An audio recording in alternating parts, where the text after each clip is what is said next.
My name is Clara, and I'm 56 years old.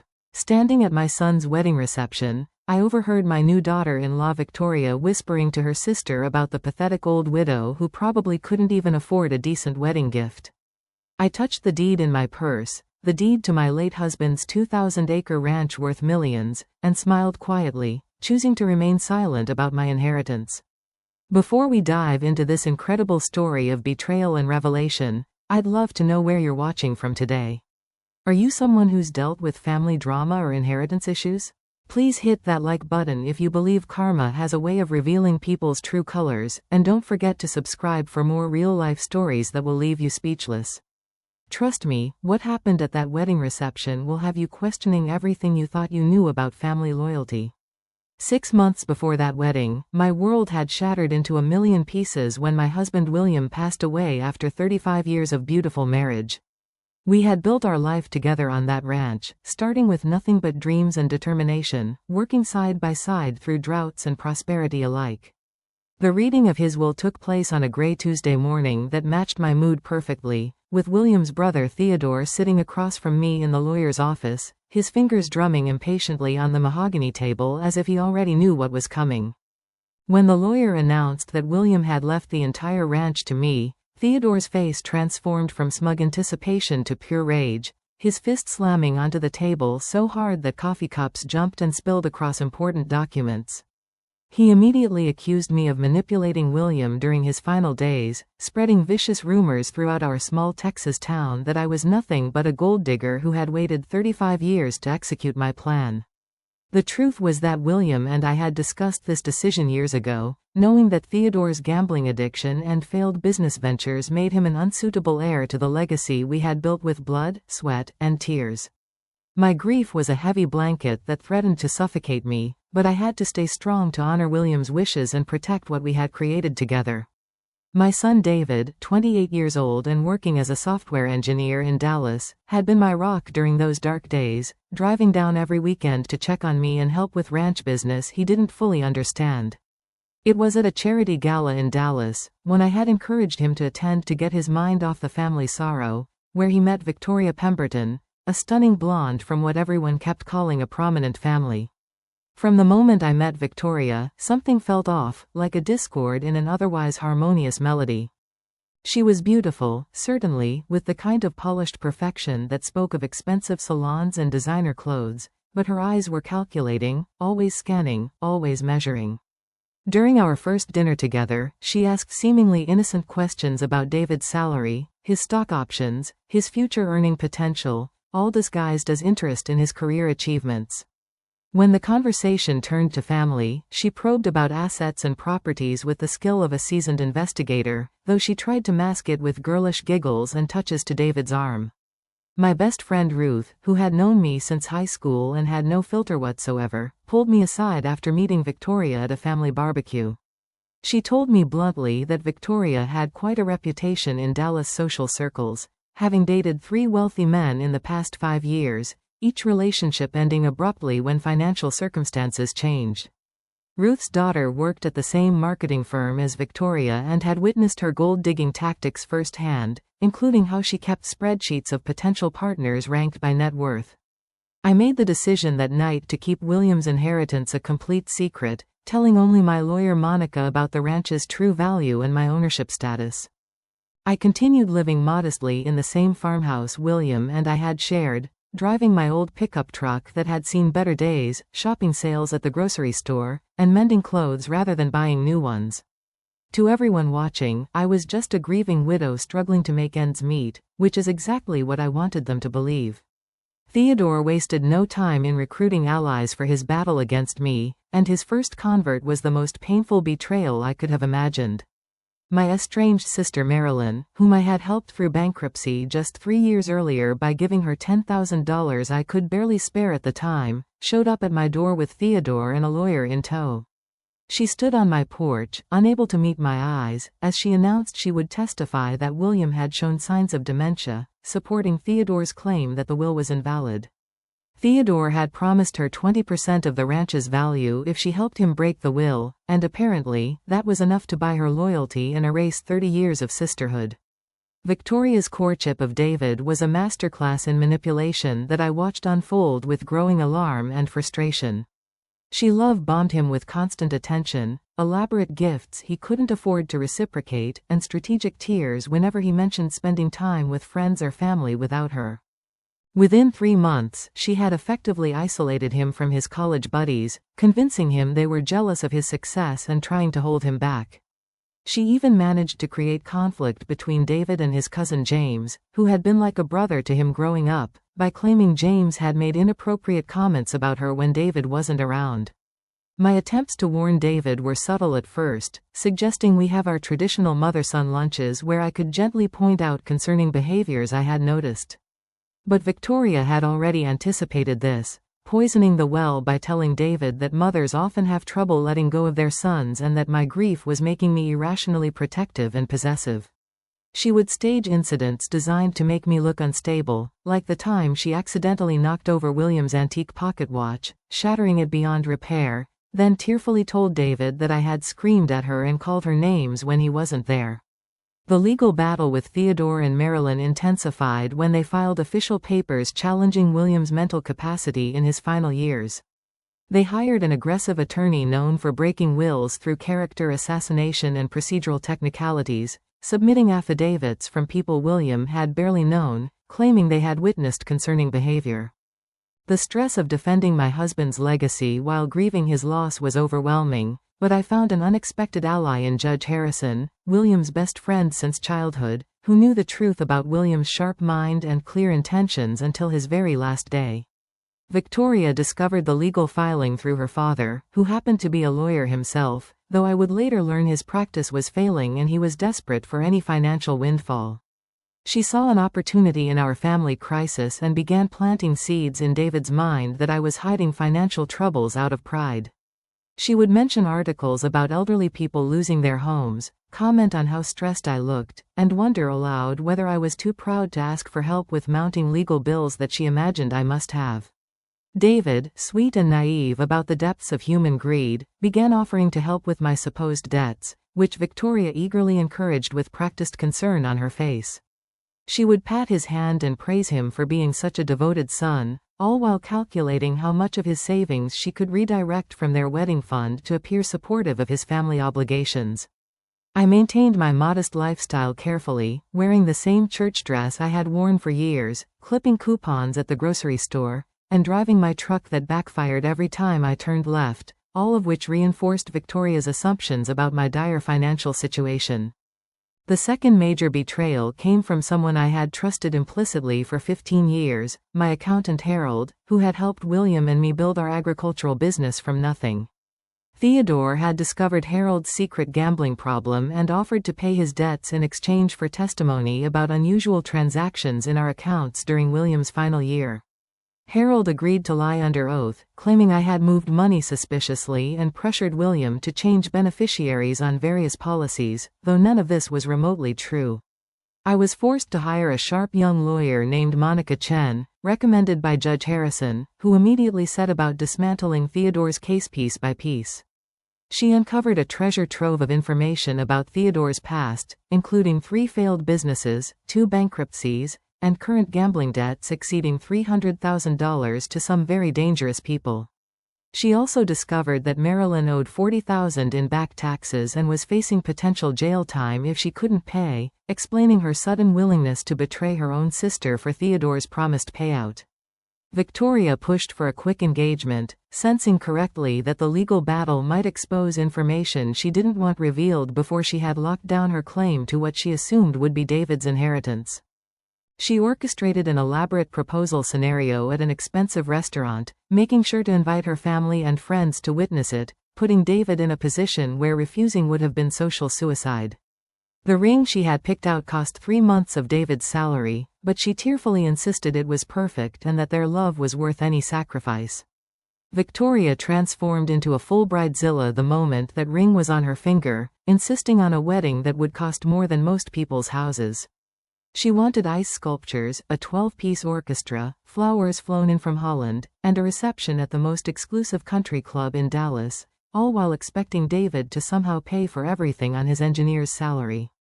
When I offered to help in my own small way, she patted my hand condescendingly and said we wouldn't want to burden you, dear Clara, making sure David heard her being considerate of his poor mother.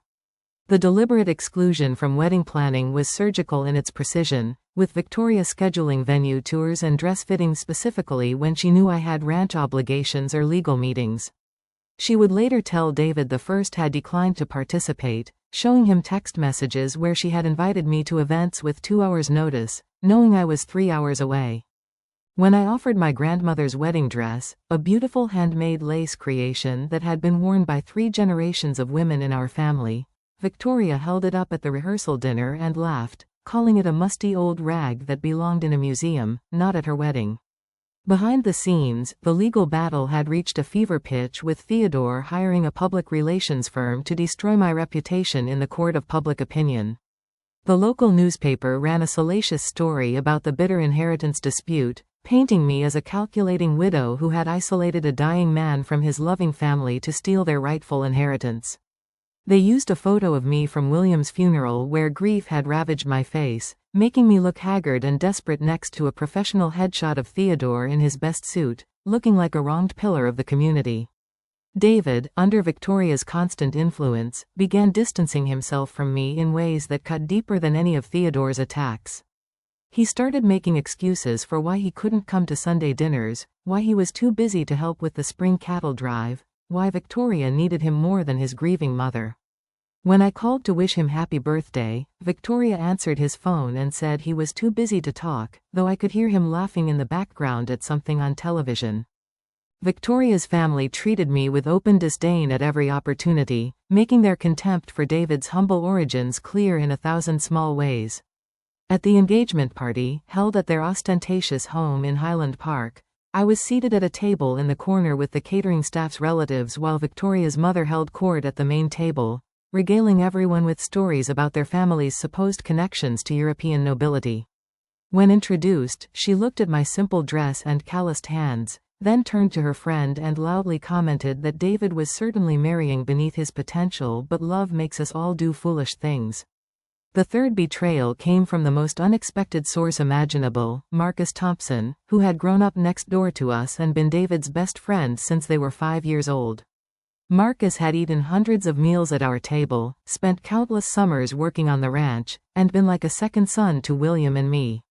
But Victoria had gotten to him too, either through manipulation or promises, and he began feeding her information about our family's history, including detailed knowledge about the ranch's operations and potential value that he had gleaned from years of conversations.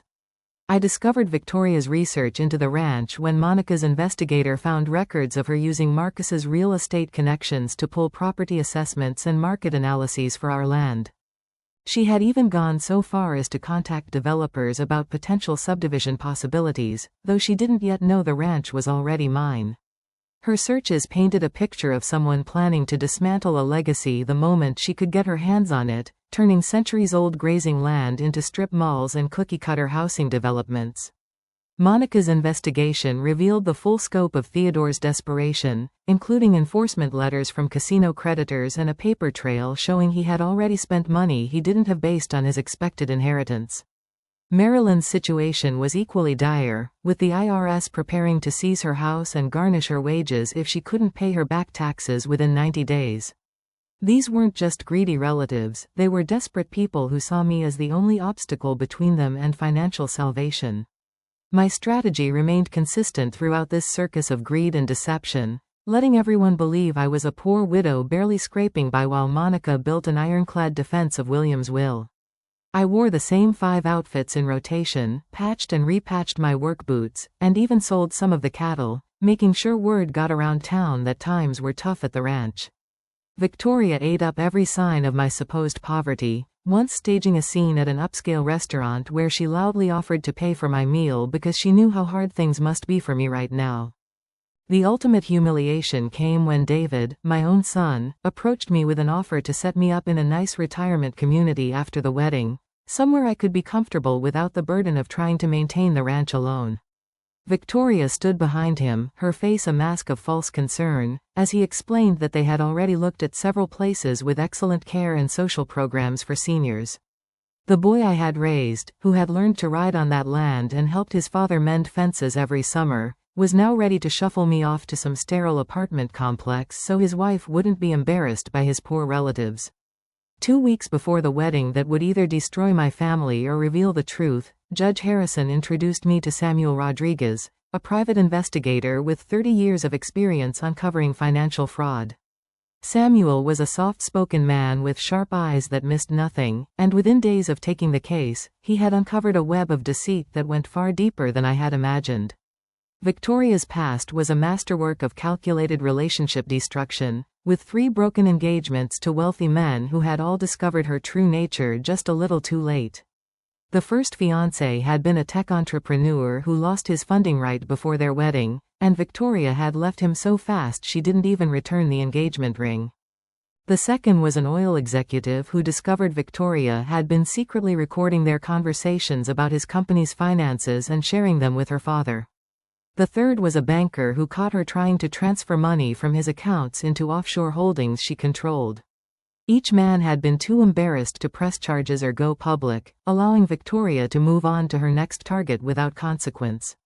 Even more shocking was the revelation about Victoria's family's supposed prominence, which turned out to be nothing more than smoke and mirrors maintained by maxed-out credit cards and refinanced mortgages. Her father's law practice was hemorrhaging clients due to ethics complaints, and they were 6 months behind on their mortgage for that pretentious Highland Park house. The European nobility connection her mother bragged about was a complete fabrication, and their country club membership had been revoked for non-payment of dues. Theodore's plan, as Samuel uncovered through careful investigation, was even more sinister than simple greed. He had been in contact with Victoria's father for months before she ever met David, having identified my son as a potential weak link in getting to the ranch. The 2 men had orchestrated the charity gala meeting, ensuring Victoria would be there with a carefully crafted story about her interest in David's exact field of work. Theodore had promised Victoria's father a 20% stake in the ranch once they succeeded in either breaking the will or manipulating me into selling. The fourth betrayal came from someone I had considered a pillar of moral authority in our community, Pastor Michael, who had baptized David and presided over William's funeral service. Theodore had convinced him that I was showing signs of dementia and needed intervention for my own good, playing on the pastor's genuine concern for his flock. Pastor Michael began visiting more frequently, asking probing questions about my state of mind and suggesting that perhaps I needed professional evaluation to help process my grief properly. I played along with everyone's expectations beautifully, attending grief counseling sessions where I spoke about my struggles to maintain the ranch alone and my fears about financial security. The counselor, unaware she was documenting evidence of my supposed mental competence, wrote detailed notes about my clear thinking and emotional processing that would later prove invaluable in court. Monica was building a masterful case that would not only defend the will but expose the conspiracy against me in devastating detail. Theodore's latest legal maneuver had been filing for an emergency hearing to have me declared temporarily incompetent to manage William's estate, citing my recent cattle sale and the testimonies of Harold and Marilyn as evidence of financial mismanagement. The hearing was scheduled for the day after David's wedding, which seemed like suspicious timing until Monica discovered email evidence that Theodore planned to use the wedding as a stage for publicly humiliating me into signing over the ranch. Victoria intercepted a legal document that was mistakenly delivered to David's apartment instead of my post office box, finally learning about the existence of the ranch and its potential value. However, she misunderstood the situation entirely, believing the property was still tied up in probate and that the legal battle was about who would eventually inherit it. This misunderstanding led her to accelerate her plans, pushing David to consider power of attorney options for when his poor mother inevitably lost her fight against Theodore's superior resources. The wedding rehearsal dinner became a grotesque display of greed barely disguised as celebration, with Victoria's family openly discussing their plans for David's future wealth once his mother's issues were resolved. Her uncle, a failed developer with delusions of grandeur, spent 20 minutes describing how the ranch land could be transformed into a luxury golf resort, while her cousins debated whether it would be better to sell to Chinese investors or Middle Eastern oil money. They spoke about my home, my life's work, as if it were already theirs to carve up and auction to the highest bidder. The final pre-wedding betrayal was the one that hurt the most, not because it was unexpected but because of how casually cruel it was. David approached me the morning of the wedding with Victoria by his side, suggesting that I might be more comfortable skipping the reception after the ceremony. Victoria's important business contacts would be there, he explained, and he didn't want me to feel out of place among such sophisticated company. My son, the baby I had carried and raised, was essentially telling me I wasn't good enough to celebrate his wedding because my poverty might embarrass his new wife. I arrived at the wedding venue in my old pickup truck, the one that backfired and had rust eating through the wheel wells, wearing a simple navy dress I had bought at a department store clearance sale. The valet parking attendants looked at my truck with barely concealed amusement, and one actually asked if I was there for the correct wedding. I smiled sweetly and handed him the keys, enjoying the private knowledge that I could buy 100 luxury cars with the change from my ranch account. Victoria's family had relegated me to the back row of the church, despite tradition dictating that the mother of the groom should sit in the front. Her mother occupied my rightful place, dripping in diamonds that I now knew were probably rented, while I sat behind a pillar that partially obscured my view of the altar. But I could see Theodore perfectly, sitting with Victoria's father, the two conspirators whispering and checking their phones throughout the sacred ceremony they were using as a backdrop for their schemes. During the ceremony, as David and Victoria exchanged vows about honesty and partnership, I noticed the telling glances between the various players in this drama. Theodore kept looking at his watch and then at me, while Victoria's father typed furiously on his phone, probably calculating his expected windfall. Marcus stood as a groomsman, unable to meet my eyes when David talked about the importance of loyalty and friendship in their relationship. Even Victoria struggled with the traditional vows, stumbling over the words for richer or poorer as if they physically pained her to say. The reception was held at that exclusive country club Victoria had demanded, with ice sculptures melting in the Texas heat and enough flowers to stock a funeral home for a year. I navigated the cocktail hour alone, watching Victoria hold court in her $10,000 dress while her bridesmaids fluttered around her like expensively dressed moths. The seating chart had me at table 12, in the back corner with the wedding coordinator's assistant and the backup photographer, while William's relatives who had supported Theodore sat at prominent tables near the front. Victoria's wedding speech was a masterclass in passive-aggressive insults disguised as gratitude, thanking David for showing her that love could overcome any obstacle, including differences in background and life circumstances. She spoke about rising above humble beginnings and creating a future unencumbered by the limitations of the past, each word a carefully aimed dart at my presence. The crowd of her family's society friends tittered appreciatively, understanding the coded message that David was climbing the social ladder by marrying into their circle. The gift table was a monument to excess, with crystal vases, silver place settings, and checks in expensive envelopes making my simple white envelope look pathetic in comparison. Theodore made sure to loudly comment on my pathetic contribution as I placed it among the bounty, wondering aloud if I had managed to scrape together $25 or if it was just a homemade coupon for babysitting their future children. Victoria's aunt suggested perhaps I had included a family recipe for beans and cornbread, since that was probably all I knew how to cook, and the table erupted in cruel laughter. The fifth and most devastating betrayal came when David not only didn't defend me from his new family's mockery but actually joined in with a weak smile, as if apologizing for my existence.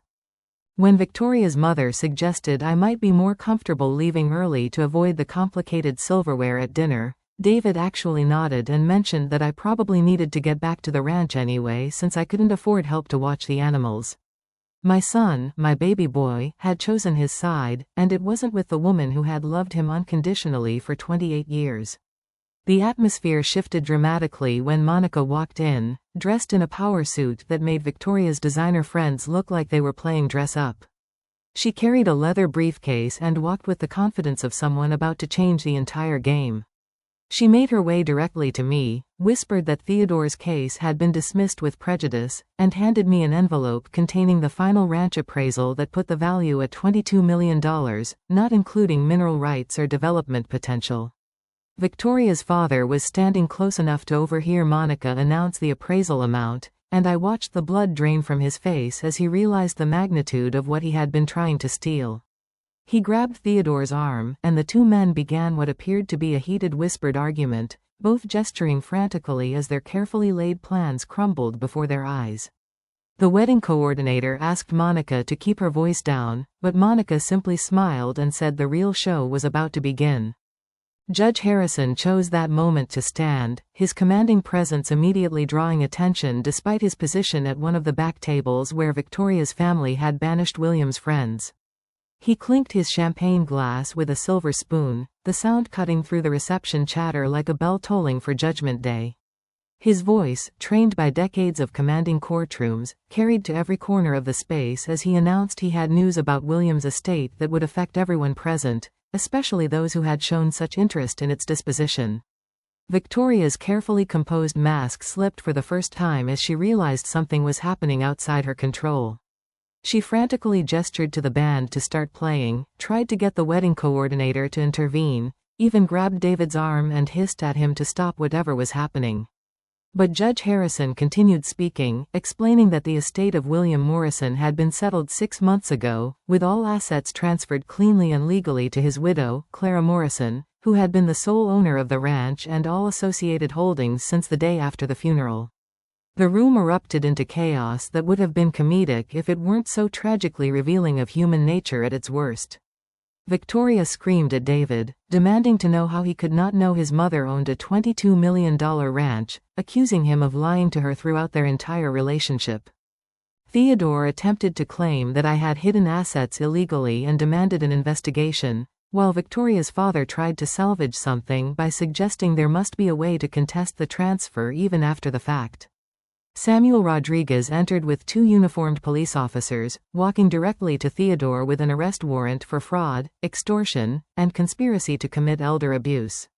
The investigation Monica had initiated revealed that Theodore had forged documents, paid bribes, and made threats against potential witnesses who might support my claim to the ranch.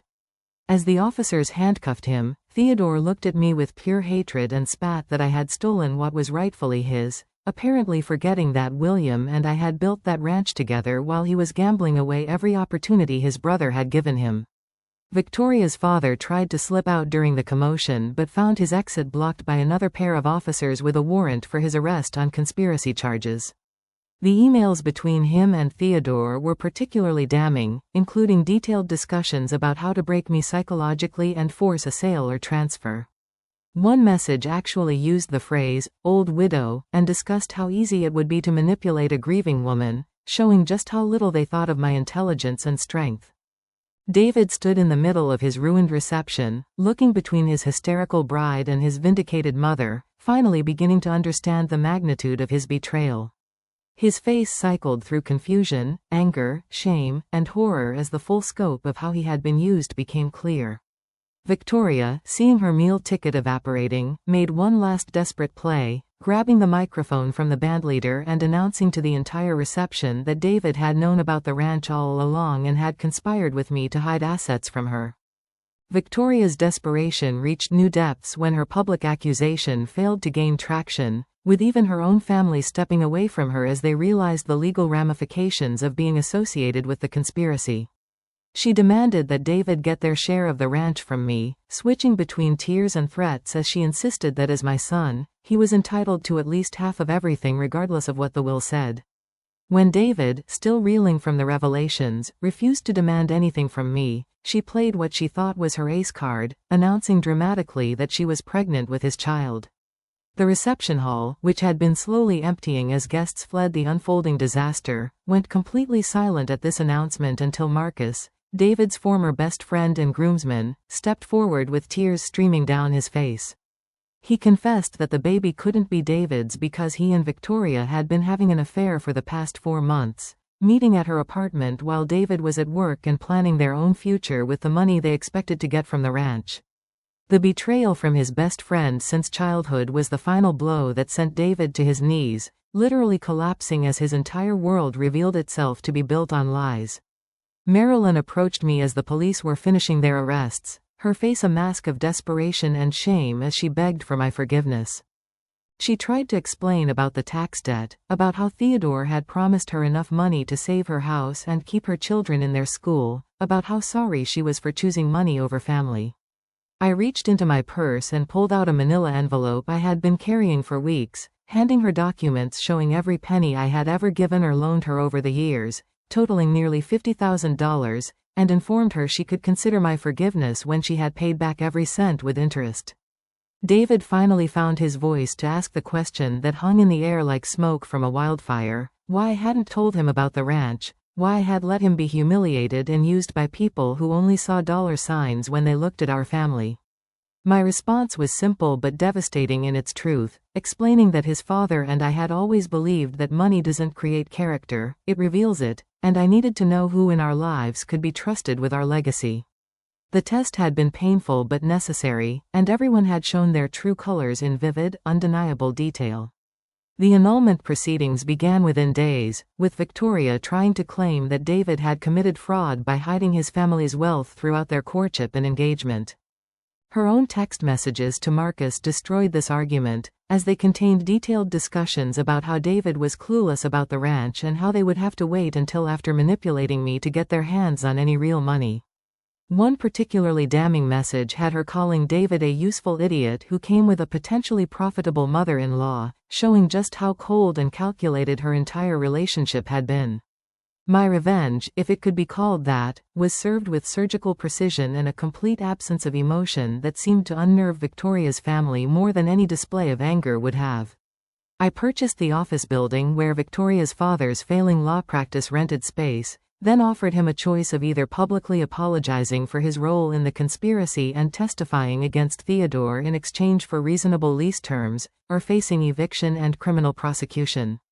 He chose the apology, standing in front of a packed courthouse to admit his greed and corruption, destroying what little remained of his reputation.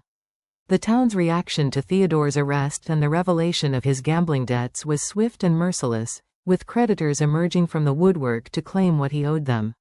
His house was foreclosed upon within a month, his car repossessed, and his country club membership revoked for unpaid dues going back years. The final irony came when he applied for a job at the ranch as a day laborer, desperate for any income, and I hired him at minimum wage to muck out stalls and repair fences, the same work he had always considered beneath him when William was alive. David's journey through the aftermath was painful to watch but necessary for his growth from a naive boy into a man who understood the weight of loyalty and the price of trust. He moved back to the ranch temporarily, spending his days working alongside the cowboys he had dismissed as simple laborers, learning the value of honest work and genuine relationships. His hands blistered, his back ached, and his heart slowly began to heal as he reconnected with the land that had shaped his father and grandparents before him. The William Morrison Foundation for Widows' Rights was established with an initial endowment of $5 million, dedicated to helping widows protect their assets from predatory relatives and manipulative fortune hunters. I insisted David serve on the board, forcing him to confront case after case of elderly women being pressured, manipulated, and stolen from by people who claimed to love them. He became our most passionate advocate, using his own story of being manipulated to help other families recognize the warning signs before it was too late. Judge Harrison revealed something that shouldn't have surprised me but did. William had anticipated every move Theodore would make and had prepared accordingly. There were sealed letters in the lawyer's safe, written years before his death, predicting Theodore's challenge to the will and even naming Marilyn as a likely collaborator given her financial troubles. William had instructed Judge Harrison to let events play out naturally, believing that revealing people's true nature was more valuable than preventing temporary conflict, and trusting me to handle whatever came with strength and wisdom. Victoria's fall from grace was as complete as it was swift, with her pregnancy revealed to be another lie designed to trap David or Marcus into supporting her. Her society friends abandoned her like rats fleeing a sinking ship, her family disowned her to avoid further scandal, and she found herself working as a receptionist at a used car dealership within 6 months of her grand wedding. The last anyone heard, she had married a man 30 years her senior who she mistakenly believed was wealthy, only to discover after the wedding that his money was tied up in a trust she could never touch. Theodore worked at the ranch for exactly 90 days before his pride finally broke completely and he begged me for forgiveness, not the manipulative performance he had given before but genuine, broken sobbing from a man who had lost everything to his own greed. I told him forgiveness was earned through actions, not words, and that he could start by completing a full year of honest work, attending Gamblers Anonymous meetings, and writing letters of apology to everyone he had tried to corrupt in his scheme against me. To my surprise, he agreed and actually followed through, eventually becoming a humble but reliable employee who finally understood the value of what William and I had built. 6 months after the wedding that changed everything, Clara and David had rebuilt their relationship on a foundation of hard-won wisdom and mutual respect. David had taken a leave of absence from his software job to work full-time at the ranch, not because he needed to but because he wanted to understand the legacy his parents had built with their own hands. He woke before dawn to help with cattle drives, spent scorching afternoons mending fences, and sat with me in the evenings as I taught him the business side of ranching that William had managed so brilliantly. His hands grew calloused, his skin tanned, and his heart finally understood what real wealth meant. During a veterinary emergency with one of our prize heifers, David met Emily Chen, Dr. Monica's younger sister who had just opened a large animal practice in town. Emily treated our animals with gentle expertise, staying through the night to monitor the heifer's recovery, and David found himself drawn to her dedication and complete lack of interest in his family name or financial status. She didn't even know about the ranch's value until their 5th date, when David finally felt safe enough to share his story, and her response was to laugh and say she preferred veterinary work to treating spoiled rich people's designer dogs anyway.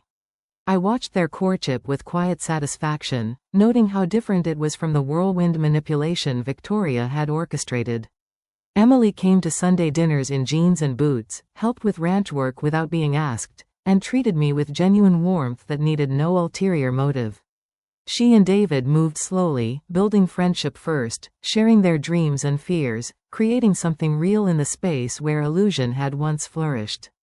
When she mentioned her student loans during one dinner, David immediately offered to help, and she firmly declined, saying she had earned her degree and would pay for it herself.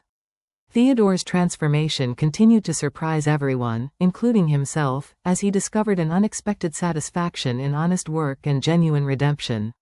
After completing his required year of ranch work, I offered him a permanent position as an assistant foreman, and he accepted with tears in his eyes. He became our most dedicated employee, arriving first and leaving last, treating the ranch with the reverence he should have shown when William was alive. His testimony at the trial of Victoria's father was devastating in its honesty, admitting to every aspect of their conspiracy and accepting full responsibility for his actions. Marilyn struggled with her court-ordered restitution payments but never missed a single one, working 3 jobs to pay back what she owed while keeping her children stable. I watched from afar as she rebuilt her life without my help, understanding that some bridges, once burned, could never be fully reconstructed. Her children, my nephew and niece, wrote me letters apologizing for their mother's actions and promising they understood the value of integrity over money. I established college funds for them quietly, knowing that sins of the parents shouldn't be visited upon innocent children. Victoria's spectacular fall from grace became a cautionary tale whispered about at Dallas society gatherings, a reminder that beauty and manipulation could only carry someone so far before truth caught up. Within a year, she had burned through her elderly husband's patience and found herself divorced again, this time with nothing to show for it but a reputation so tarnished that even fortune hunters avoided her. The last time someone saw her, she was working at a payday loan center, ironically helping other desperate people make terrible financial decisions while living in a studio apartment and driving a car held together by hope and duct tape. One evening, as David and Emily announced their engagement over a simple family dinner, I pulled out a letter William had written years ago, sealed and marked to be opened when our son found true love.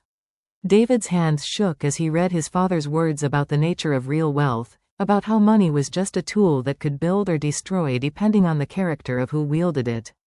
William wrote about watching me work beside him through drought and plenty, about how my strength had built our success more than any financial investment, about how he hoped David would find a partner who saw value in the person, not the portfolio.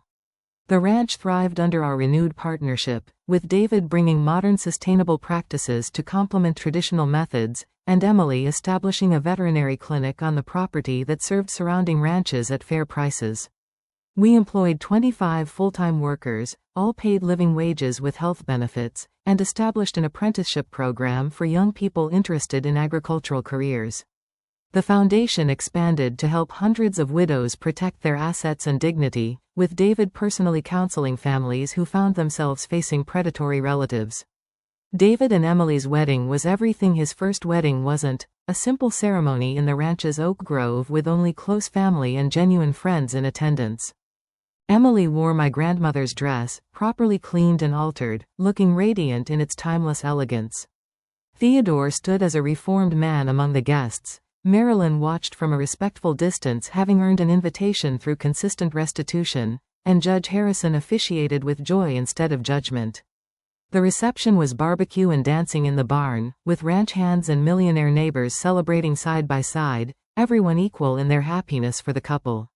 As I gave my toast, I spoke about William's wisdom in creating a test that revealed character rather than concealing it, about how painful truth was better than comfortable lies, about how real love multiplied when shared with worthy people. I raised my glass to David and Emily, but also to William's memory and the legacy he had protected even from beyond the grave. The crowd erupted in genuine applause, so different from the hollow society clapping at David's first wedding, and I felt William's presence in the warm Texas wind that swept through the barn. The ranch's true value was never in its acreage or its mineral rights or its development potential, but in its ability to teach the difference between price and worth. Every sunrise over the pastures, every calf born in spring storms, every fence mended by honest hands added to a legacy that no amount of money could purchase. David learned this through sweat and humiliation, Emily understood it through service and dedication, and even Theodore grasped it through loss and redemption. The $22 million appraisal that had sent Victoria into hysterics was just paper and numbers compared to the immeasurable wealth of hard-won wisdom and authentic relationships. My story spread beyond our small Texas town, inspiring other widows to protect themselves and trust their instincts when faced with sudden attention from previously distant relatives. I received letters from women who had used our foundation's resources to document their assets, establish clear legal protections, and test the motivations of suddenly affectionate family members. Some discovered painful truths, others were pleasantly surprised by genuine care, but all were empowered to face their futures with clarity instead of naive hope. The final lesson came in a quiet moment as I stood at William's grave on what would have been our 40th anniversary, telling him about David's happiness, Theodore's redemption, and the ranch's continued prosperity. I realized that his greatest gift hadn't been the land or the cattle or the money, but the opportunity to see clearly who deserved to share in what we had built together. The painful months of deception and betrayal had been worth every tear to arrive at this place of truth and genuine love. As I close this story, I want to leave you with the words I share at every widow's support group meeting. Money doesn't change people, it simply reveals who they already were. Protect yourself, trust carefully, and remember that the best inheritance you can leave your children isn't wealth but wisdom. And sometimes, the greatest blessing is not telling them about that wealth until they've shown you who they really are when they think you have nothing to offer but love. So I ask you, have you ever discovered someone's true character when money entered the equation? What would you have done in my situation? Please share your thoughts in the comments below, and if this story resonated with you, hit that like button and subscribe for more real-life tales of family, betrayal, and ultimate redemption. Share this with anyone who needs a reminder that karma has a way of balancing the scales, even when it takes its time. Thank you for joining me on this journey, and remember, true wealth is measured not in dollars but in the quality of the people who stand by you when they think you have nothing left to give.